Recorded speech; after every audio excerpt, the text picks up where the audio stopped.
Well, it's a pleasure to invite Ken and to turn the podium over to him and tell him that we're all friends here. So Ken, thank you and welcome.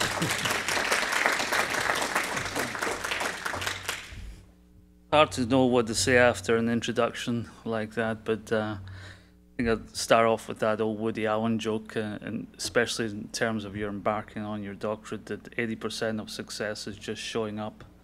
And so I'm glad you showed up today. So, and I think it's hard to know, or hard to give a talk on sort of motivation and interest in research, because to me it's a very personal thing. It involves very personal issues and issues of identity. So what I'm going to do is discuss how or what got me into research, why I did a PhD, and how to try and stay interested.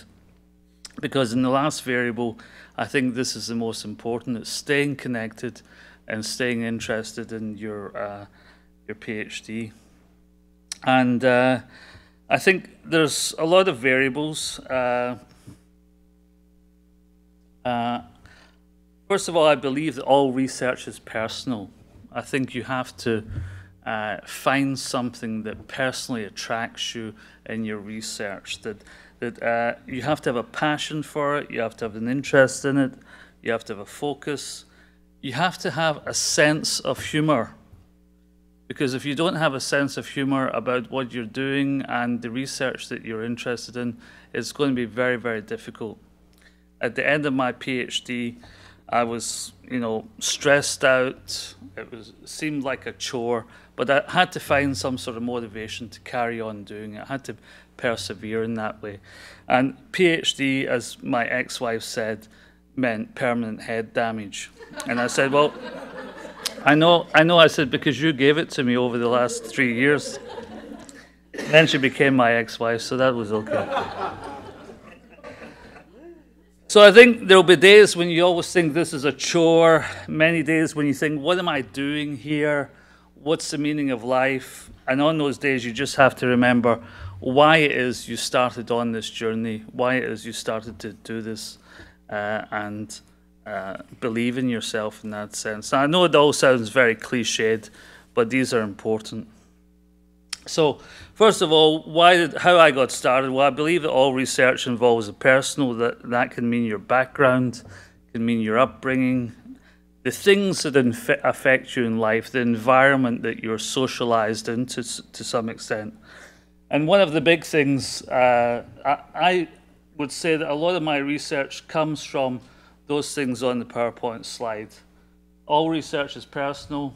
There's a variety of places that can come from. Childhood experiences, your past, your peers, where you grew up, socialization, etc. And I grew up in a place called Glasgow, Scotland. City of Culture, 1990. It took a long time, but in 1990 they decided to make it City of Culture. It was not a very highly cultured city before then, but it became the City of Culture in 1990. And I grew up in a city where there was a problem with something called sectarianism, which means a sort of conflict between two kinds of religious divide in that sense, between the Protestants and the Catholics. There was a fierce rivalry between the two football teams, the Glasgow Rangers, who were mainly supported by Protestants, and the Glasgow Celtic, who were mainly supported by Catholics. And I grew up in I say a Protestant household, but my parents weren't very religious. They were nominally Protestant. And in Glasgow, the schools are divided into Catholic schools and Protestant schools, you see? And Protestants are not allowed to go to the Catholic schools, but Catholics can actually go to the Protestant schools, although there's very, very few intermingling in that sense, at least when I grew up back in the 60s and the 70s. So I grew up in a city that was riven with a kind of sectarian strife, and that affected me very, very much, because my father would take me to something called the Orange Walk every year. And he did take me to the Orange Walk. The Orange Walk was basically a Protestant march to celebrate the Battle of the Boyne in 1690. And this shows how long the conflict's been going on.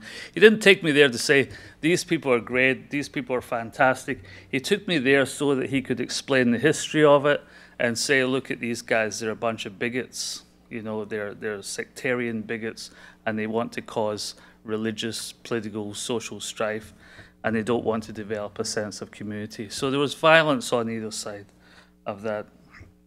What I'm going to do is, and Glasgow in that sense was a microcosm of the Northern Ireland problem. I'm going to show you a couple of clips which should start very shortly.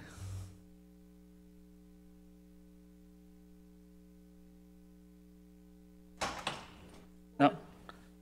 Forward. Forward or backward?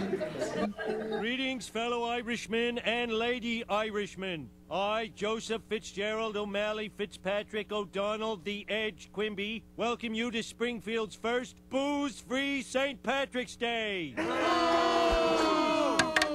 Oh, come on, people. Your drunken shenanigans destroy this town every year. And Ireland is so much more than the imbibing of spirits. The Irish gave the world the paddy wagon, the shamrock shake, and folk dancing where you don't move your arms. Oh, where's the IRA when you need 'em? We renounce the ways of the gun and the bum. Oh, in the old days we would have been all over that.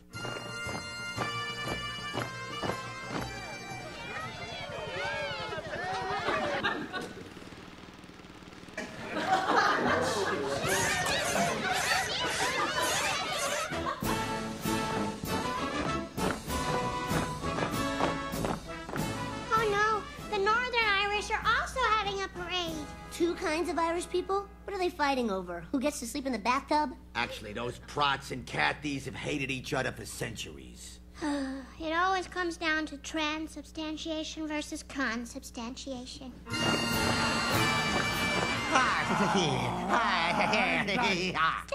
it, both of you! You have a common land, a literature, and the sweetest songs on earth. Tura lura lura, tura lura lie. Hush, my little baby, hush now, don't you cry. Tura lura lura, tura lura lie. Tura lura lura, it's an Irish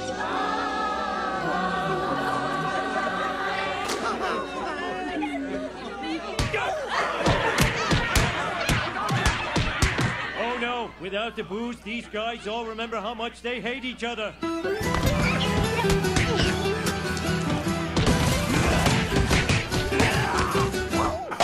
This was such a pleasant St. Patrick's Day till the Irish people showed up. And this is a second clip here. Police have fired tear gas and plastic bullets at Catholic youths during rioting in Belfast, Northern Ireland. Some of the rioters threw stones and petrol bombs at the police, who also responded with water cannons. The clashes erupted when a Protestant parade passed through their estate in Ardoyne, northern Belfast. The marches are held every year by the Orange Order to mark King William of Orange's victory over Roman Catholic King James in the Battle of Boyne in 1690. But a 1998 peace deal and a 2007 agreement on power sharing has failed to prevent tribal clashes over marching rights. Last year's parade in the same area cost nearly €500,000 to police.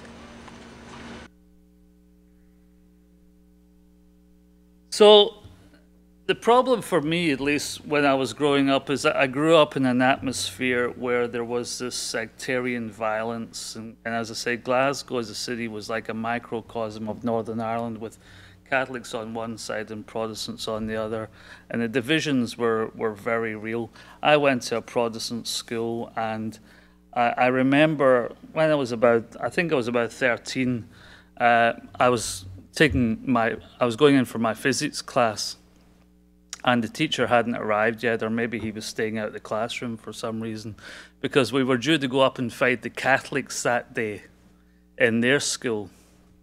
And I remember standing up and saying, why are you guys doing this? You know, and I tried to explain the history of 1690 and how King William of Orange, the so-called Protestant savior, was actually funded by the Pope, who was engaged in an intrigue with King Louis XVIII of France. It was all about European power politics. It had nothing to do with Ireland. It had nothing to do with that. When these guys heard that I was saying that their hero, King Billy, King William of Orange in 1690, was actually hand in hand with the Pope, someone they regarded as the Antichrist, or had been told by their parents that this was the Antichrist, I ended up in a pool of blood on the floor. And I was lying there looking up at the ceiling thinking, oh, I could maybe do my PhD on this in about 14 years' time. But that's where the genesis of things comes from. It comes from something personal. It comes from your background. And you have to find a passion in that. I wanted to find out, why does this go on? Why do people still believe these myths? How can we change this? What is it in people's political behavior that causes them to act like this? Or why do they actually believe this thing? And it is basically lack of education. It's ignorance, it's prejudice, it's brainwashing, and these continue. I see 2011, the marches are still going on. They're going on in Northern Ireland. They're going on in Glasgow.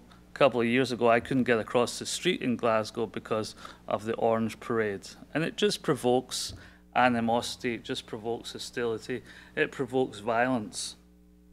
So I wanted to find out, to some extent, when I did my research for my PhD, why were people in Northern Ireland interested in protesting in the 1960s? What was some of the roots of the problem most recently? Why were Northern Irish Catholics, for instance, protesting against discrimination? Because they had economic, social, and political discrimination against them for about 50 or 60 years, ever since the founding of Northern Ireland in 1922. And that, to me, was what was driving my research. Why are people behaving in this way? Bernard mentioned that someone was talking about a social movement. Well, the Northern Irish Civil Rights Association was a sort of Catholic social movement to try and right these problems before it sort of got hijacked along the way by the IRA, the Irish Republican Army, and turned into another level of political violence. 3,500 people killed in Northern Ireland. Now, remember this, Northern Ireland is part of the United Kingdom, right?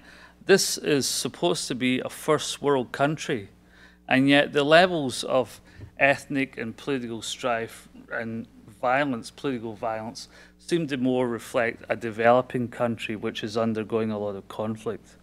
So one of the things I wanted to do was try to explain these conflicts, try to explain why people were protesting.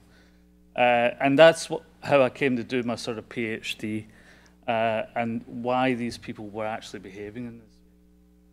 And I had sort of two theories that I was very interested in. One was relative deprivation.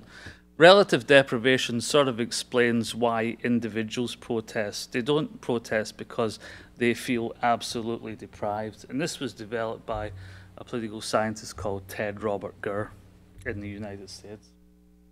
I mean, the theory of relative deprivation is quite old, but he developed it into political science to explain political violence. So individuals protest because they don't feel absolutely deprived, but because they feel relatively deprived. And then I wanted to see, I said can't be the entire explanation why Catholics went out and protested. I wanted to use another theory called resource mobilization, which was started up by a sociologist called Charles Tilley. And what I wanted to do, that theory explains how groups mobilize. Where do they get their resources from? How do they use those resources? And I wanted to basically marry these two theories into kind of one theoretical construct or one practical application that would try to explain how the social movement, the Northern Irish Civil Rights Association, started, how it got going, and what its aims were, etc. So these were the things I was interested in. And I think also I wanted to develop a dynamic explanation. I wanted to find out what was the relationship between one type of theory, a theory that said this is how, or this is why individuals participate, and another theory of how do they mobilize their resources in that sense. So I wanted to go and discuss this. This turned out to be my PhD, my permanent head damage, which was eventually successful in some ways.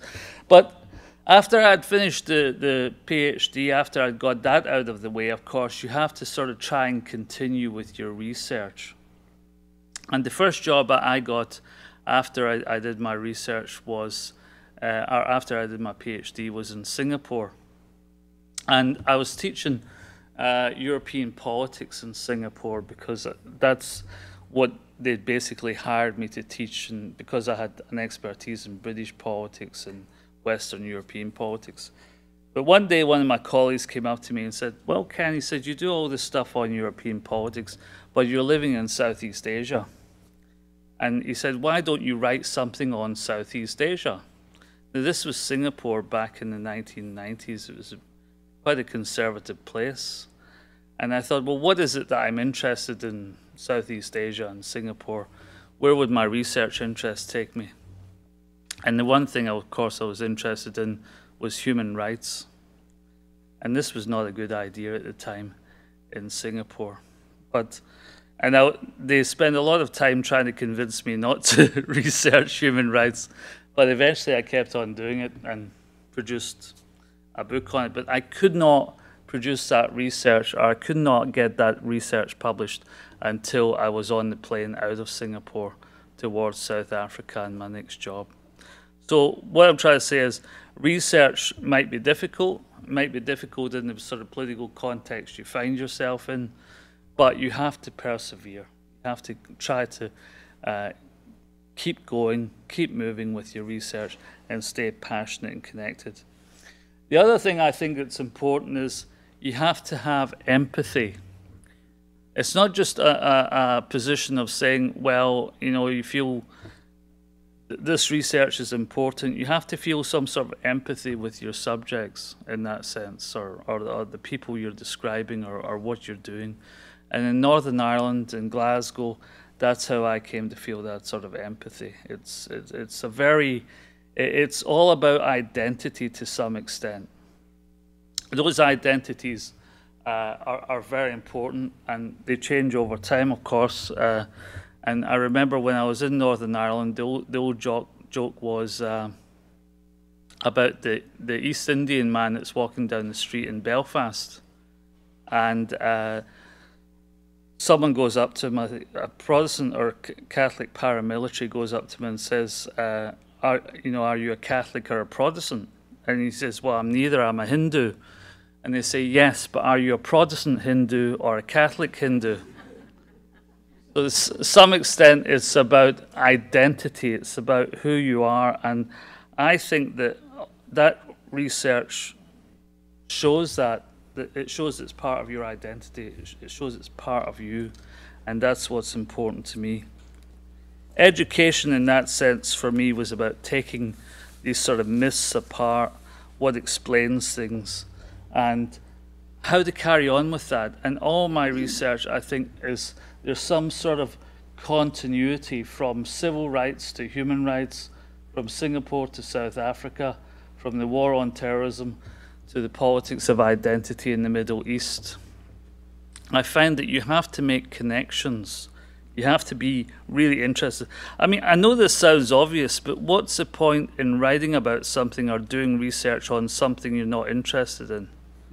You have to really look at what you're interested in, what gives you meaning, and what forms part of your identity. And that way you'll do the best research.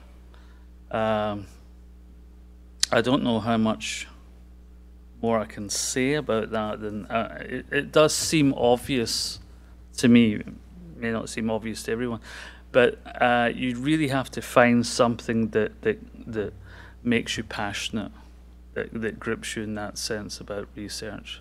And I think that's the most important thing. At the end of the day, I'm program head for human security. I believe that human security is underpinned by human rights. And in all my writing and all my research, there is a sort of connection to human rights and what human rights are about, and preserving dignity of individuals and groups. And I believe that's very important. So I would say, if you're going to stay the course, you're going to complete your doctorate and avoid the permanent head damage, which might be inevitable in some ways. Find a research project that is personal, or one that you have a strong personal attachment to. I mean, it doesn't have to come from your childhood. It can come from, you may get very passionate about the environment, for instance. You know, Royal Roads is very interested in environmental sustainability. You may care about the way the environment's treated. That might be the focus of your research, and finding a topic within that. So I would say one that makes you passionate and makes you care, one that's going to get you up out of bed in the morning to do the research and try and understand what it is you're trying to explain. That's really important. I would say the key words are interest, commitment, empathy, focus, patience, and a strong sense of humor.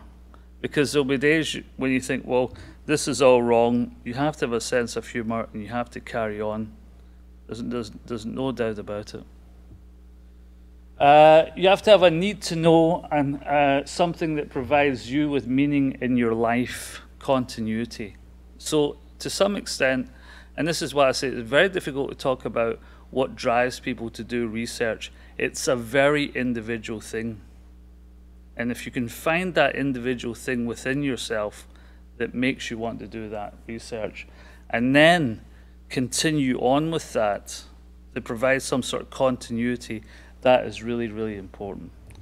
That's about all I've got to say, because I don't think there's anything more I can add to that. Thanks, Ken. You'll entertain questions? Ken? Yeah, absolutely. Okay. So the floor is open for questions. There is one thing I would say, that Royal Roads has a very practical bent. It's always talking about the practical application of things. Well, I completely agree with that. You know, I think probably research should have a practical application. But it's not to say that we know when we're doing the research what kind of practical application it will have. So you shouldn't be concentrating totally on, oh, what is going to be the outcome of this in practical terms. Even if you integrate two theories and try to explain something, you're not going to know the consequences of that maybe for 10 years down the line, 20 years down the line, if ever. All sorts of things have practical applications, right? But it's not to say that you can see that immediately. So don't be worried about diving into research which says, well, you know, I've got to know that this is going to happen in 3 years' time, that this is going to change something. It doesn't work that way.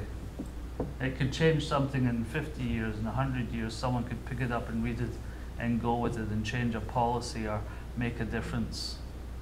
It's not important to continually have this in the back of your mind about a practical application.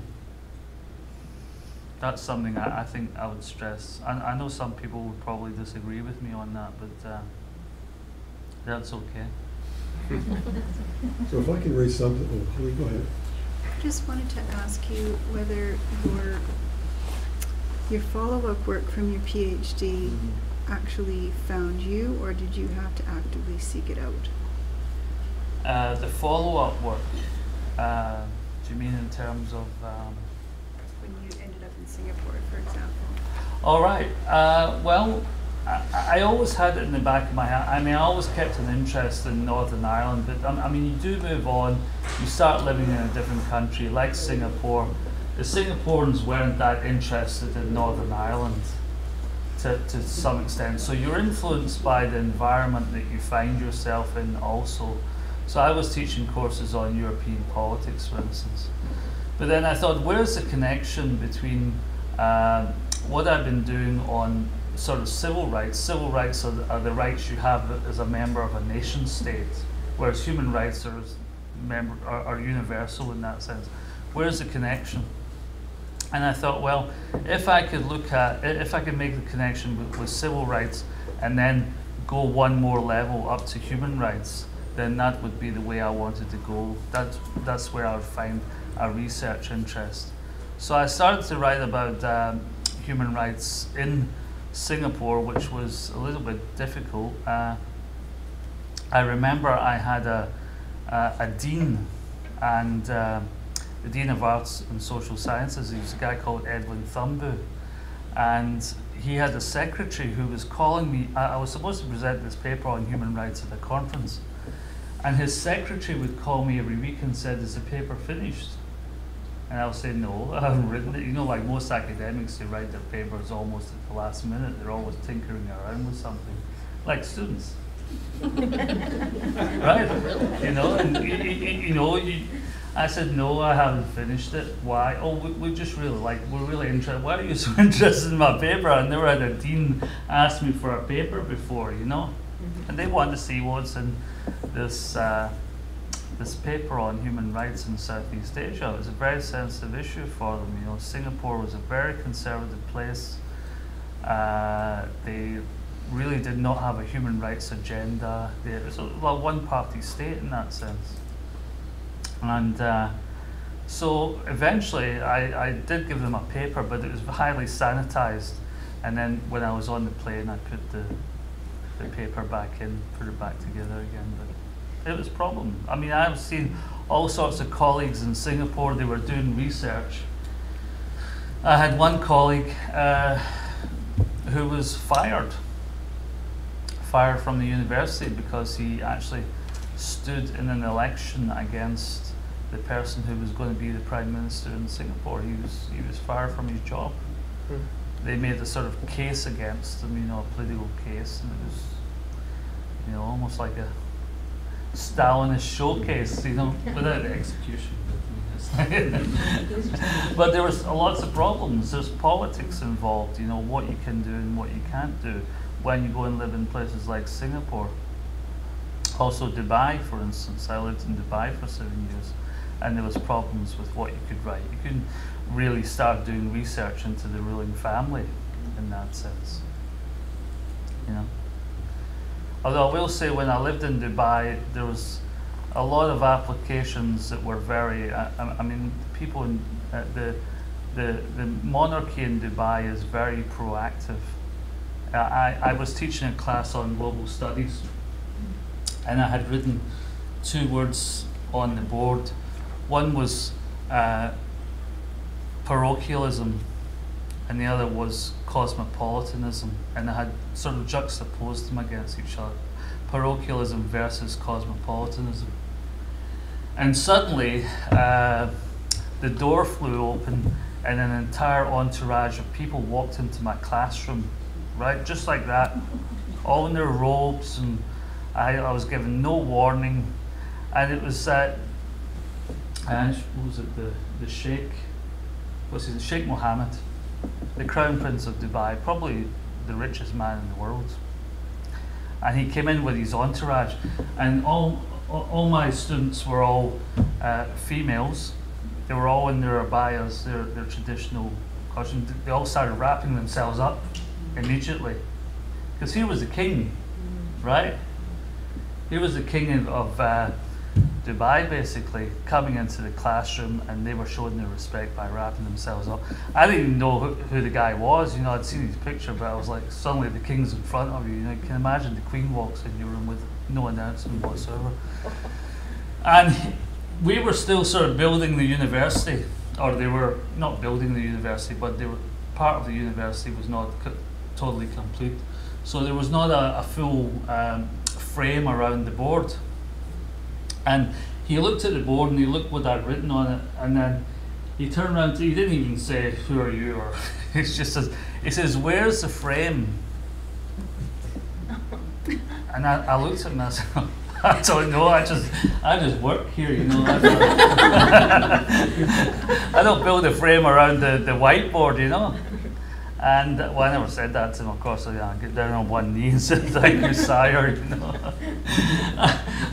But and of course, he's an army of people behind him scribbling stuff, and then they all marched out onto the next place, and then into their helicopters and zoomed off into the desert. The next day, I went into the classroom, and there was a frame around that board, like that. You know, so that was real practical application. You know, I don't care about what you've written on the board. I care about that frame around the board. You know, I care that I have the tallest building in the world. These are important to some people. Ken, I'm going to ask it then Wendy can ask it. I want to ask a question on behalf of the globalization class, actually. This is why I get priority. Okay. We were talking about international research, and the question was raised about how do you make and sustain the connections you need to do large-scale international projects when you're first starting out? Yeah, very difficult. I mean, it takes a huge amount of work to try and make those connections in the first place, and then to try and sustain them, you know, because one of the arts, of course, of research is writing research grants and trying to get money and trying to get funding. It's an enormous task. So I would say, how do you mean, Bernard? Can you give me a sort of... Where do you meet the people that you'll work with the rest of your life in the international arena? It's easy here. But well, it's very difficult in terms of.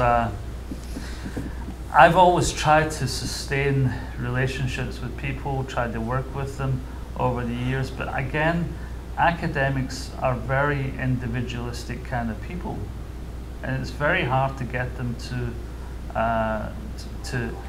act on the same level that you think you're acting on, you know. For instance, next week I'm co-directing a workshop in Italy, and the workshop is basically on ethnic identities and state formation in the Middle East and North Africa. Now, this is a huge topic, and I'm trying at the moment to get a book series out of this, not only the workshop, but out of a proposal that I've submitted to a publisher in the UK. And I'm hoping that this book series will be in the range of something like 15 to 20 books, perhaps, right? But I have a co-director who lives in Dubai, works in Dubai, and he has all sorts of other stuff going on, all sorts of other agendas. I have to constantly remind them to do the work. It's extremely difficult. You know, all I say is, all you can do when you're doing that is persevere. Still, you put in conferences as a vehicle for starting and maintaining those connections? Well, absolutely, but you know, I've been going to conferences for 25 years, 30 years, presenting papers. You make connections, you keep up those connections for a little while, then you lose that connection. You know, when you travel all over, you have to be very specific about the kinds of sections that you join within conferences and within workshops. But you have to make the personal connection, definitely. Otherwise, there are so many people doing so much of this kind of research that really forming these networks is really extremely important. But it's very difficult, I would say, to form a successful network because there's so many of them. Thanks. You know? Well, my question's a little bit like that, but at the other end when you're doing your PhD, Ken, because I think you've correctly identified that it is personal and often it arises out of something you don't like and you want to address. And then there's the writing in which you are the loneliest person in the world.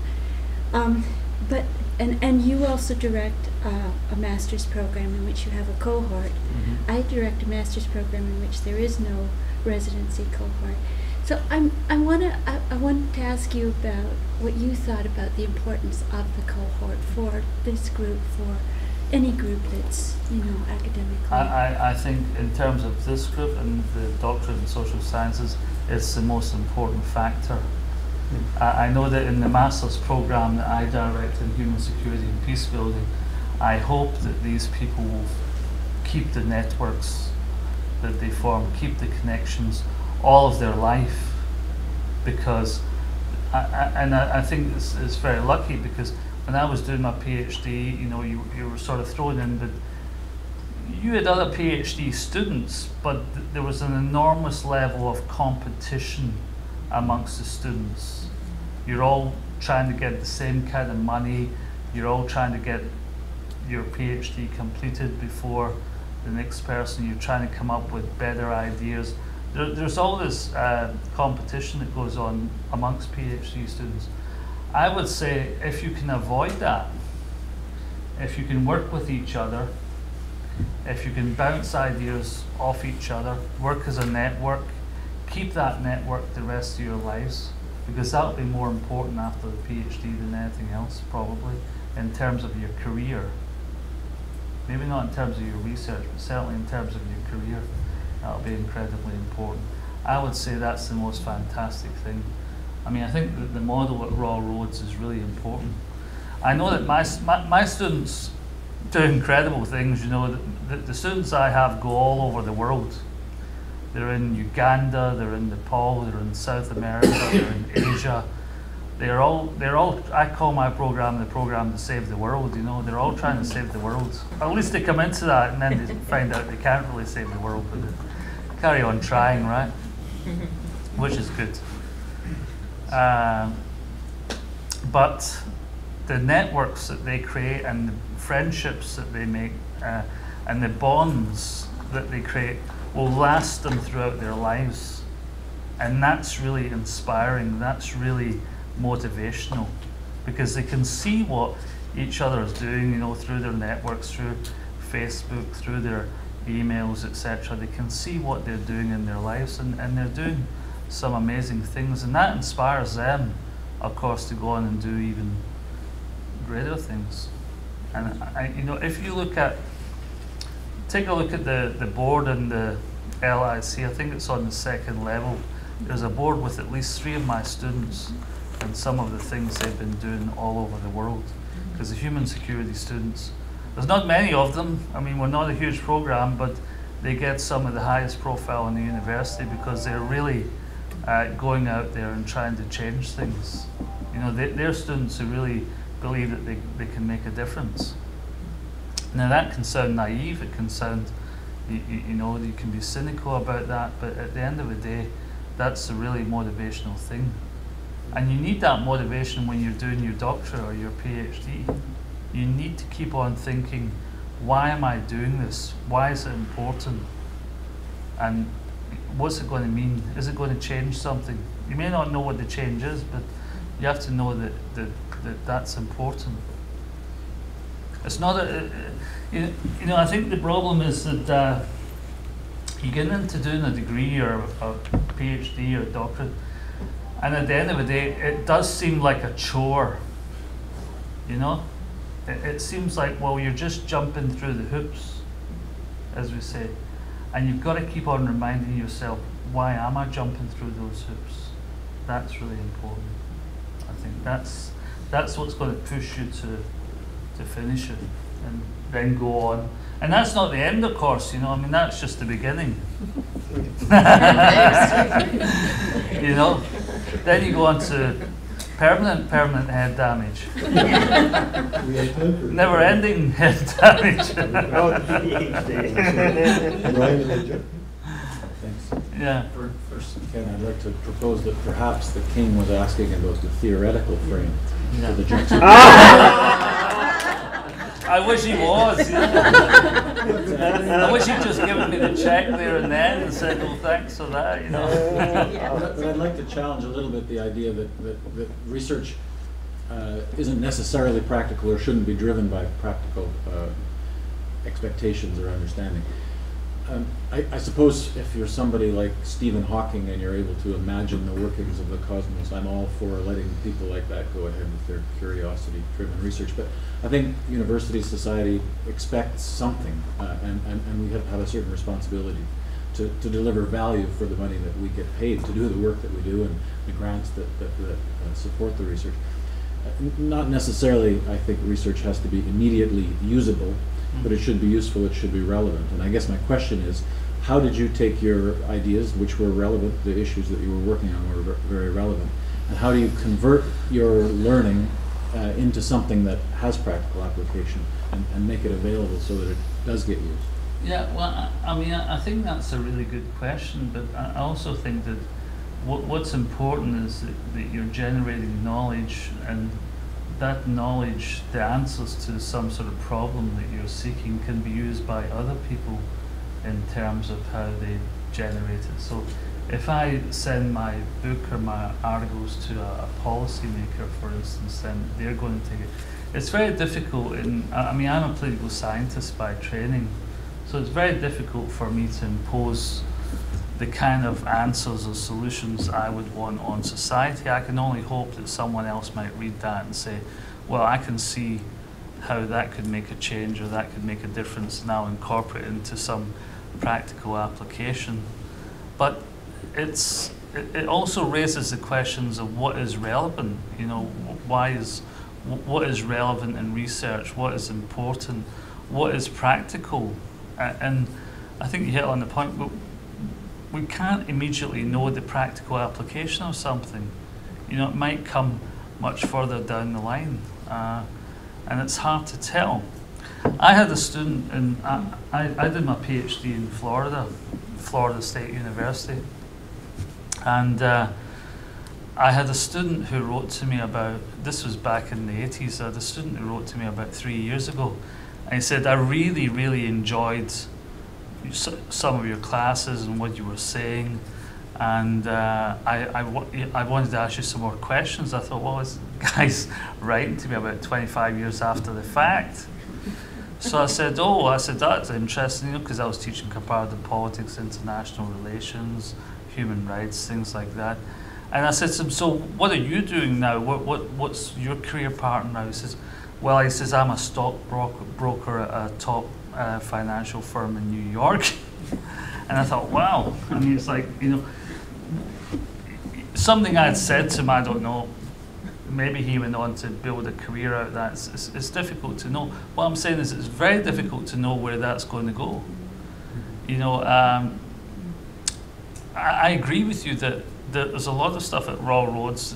Well, people want value for money. I don't know what that means actually when it comes down to it. What does it mean to say that this has got to have practical application when we don't really know?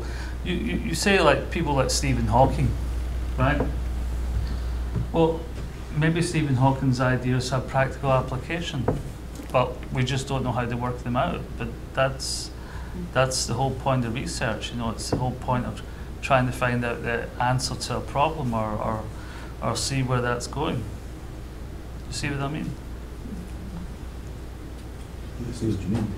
Well, I mean, you know, it's like when Einstein came up with his theory of relativity, you know, who knew what that meant? Who knew what the practical application of that would mean? You know, I've got friends that are nuclear physicists and, you know, biochemists, and they talk to me about their work. I cannot even begin to comprehend it. It's just so complex and scientific and problematic for me because my brain just doesn't function like that. And they talk about this, and I say, well, what's the practical application of that? And even they can't explain the practical application of that, you know? So, you know, I mean, does that mean to say we shouldn't do the research? Or we shouldn't try to find out that? That's my problem with where that's going. If you just say, this is a problem, we've got to solve it, you know, or if you say, well, there's something, there's a piece of knowledge, or there's something we really don't know about, we have to do the research on it, but, you know, we have no idea where the practical application could be. It's very, quite difficult to. I know we're in disagreement over this, so, so maybe I'll shut up. I was picking up the theme of the politics of research, and it reminds me of an article by I forget the author's name. It's called Iron in Ireland. Iron in Ireland. And the problem was she did this wonderful research of a village in Ireland and looked at social issues, and then she returned after 6 or 7 years. She had lived there for about a year, and no one really wanted to speak to her because she had since published and basically revealed all the dark and dirty secrets of this little Irish town. And you were speaking about how you had to essentially wait till you left Singapore, and I can appreciate that, having lived in Southeast Asia too. You leave and then you reveal the truth. Well, and just going being more frank, I guess. Yeah. And I'm just wondering if maybe for the students that are getting into research, that challenge of working in a local setting, exploring issues, trying to build a network, yet trying to be truthful in the research, because ultimately it may upset a few people when you come around to publishing. Is that a theme that you want to speak to, particularly in your line of work, being a piece of conflict? Well, I think it's very difficult, and I've got a student, for instance, in Uganda right now. Actually, I just got an email from her this morning saying she'd been mugged and all her possessions had been stolen. And she works in another program called MACAM, the Masters in Conflict Analysis and Management. And what she wants to do is research on, as you know, Uganda's had a lot of conflict and strife in its history. And we have quite a few students down there that are working in these sort of post-conflict areas. She wants to do research on male victims of sexually gender-based violence in Uganda. Well, if you know anything about sort of Uganda, there's this very sort of anti-homosexual phobia. These sexual violence is very sensitive as a topic. So there's all sorts of issues around the organisation she wants to work with and whether they will allow her access to data, etc. So we have to be, I think we have to be careful in those kinds of environments as well. And I think there are all sorts of problems. I mean, that research is political. It involves a political context. It involves dealing with organisations that have vested interests or agendas already within that. It's not just going in and seeing if you pick up the data and then analyse it and churn it out and say this is what happens. You have to be very careful in these contexts. I mean, I remember when I lived in South Africa, I wrote a book on the South African Truth Commission, which was quite a sensitive topic. There was a commission set up after the end of apartheid to uncover the human rights abuses and find out the truth. Well, the truth for some people is very relative. For a lot of white people in South Africa, apartheid did not have all the human rights abuses that the new government, the ANC, were now saying. So there was different versions of the truth. And it was all very, very sensitive, of course, the access to data, who had done what to what, etc. It was highly problematic. But, trying to be as objective as possible, that's important, of course. But difficult. Yeah. I know that people have to get back to class, so Ken, on behalf of all of us here, thanks for sharing your thoughts.